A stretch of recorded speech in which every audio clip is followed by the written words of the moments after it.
I'm so excited. I had to make a quick video to kind of share this with the list and with students and everybody I can tell about.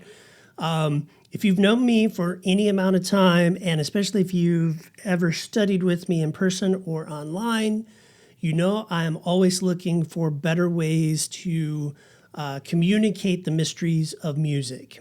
And one of the big mysteries that always comes up, no matter a player's ability or musical style, is the modes. So musical modes can be very, very confusing, to say the least. And what I've happened onto here is a amazing depiction of how the musical modes work in the context of the circle of fifths. If you don't know what the circle of fifths are, no worries. If you don't even know what modes are, that's okay. You're going to come across these at some point in your studies. And basically what I'm calling this is the super circle of fifths. I have no idea who made this picture. I wished I could track them down and give them a big hug and give them credit, but it's out there. We may as well use it and leverage it for our benefit as much as possible. And so the big mystery has always been, when people are thinking about modes, myself included, especially when I was a younger player, we hear mysterious things like Phrygian and Lydian and Locrian, and we kind of wonder how that works in the context of music. And that's exactly what it is. It's just a musical context. If you listen to a lot of Grateful Dead, you've probably heard some Mixolydian. If you like Santana, you've probably heard some Dorian in there, so on and so forth.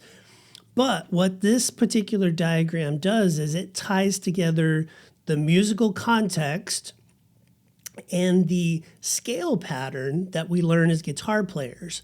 So you have to make a big differentiation between those two. Our G Mixolydian scale pattern is nothing but the notes of this C Ionian, and we would just happen to start it in the fifth mode. So kind of want to give you a quick couple of ways to work through this. If, for instance, we were playing over a G Mixolydian track and we kind of play the Mixolydian up at the 10th position, I think in the 3-note per string scale shape here. If you know the caged pattern, that's awesome.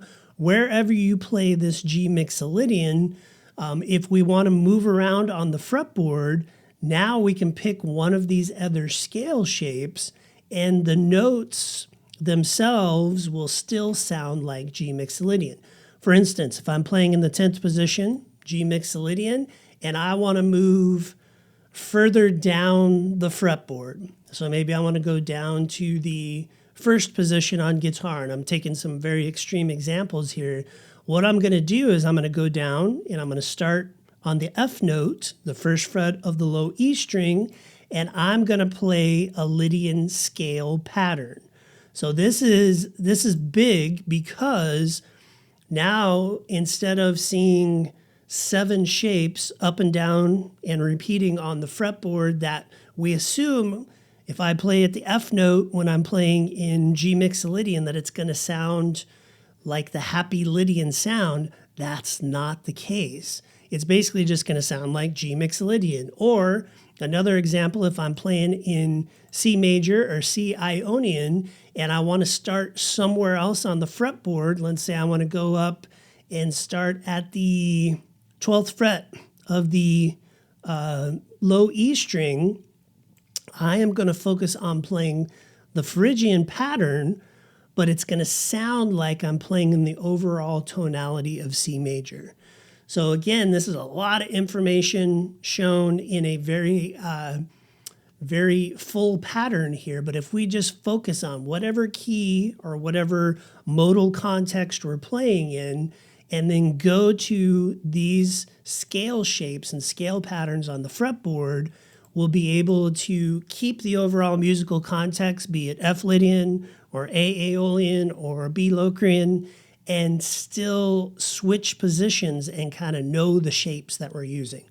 So I'm going to be making some more videos on this. I just wanted to get this out here because if you happen to be stuck trying to figure out how the modes work and how they apply to the fretboard, this is an amazing tool to use, and I would highly encourage you to download this below this video or hit us up with an email, and we will get this PDF out to you.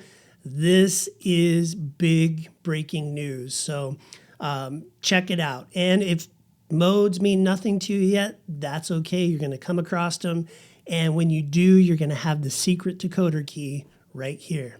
All right, thanks for listening. Thanks for kind of putting up with my rant here, but I am super excited about this. I hope you are too, and I look forward to seeing you in future emails and videos.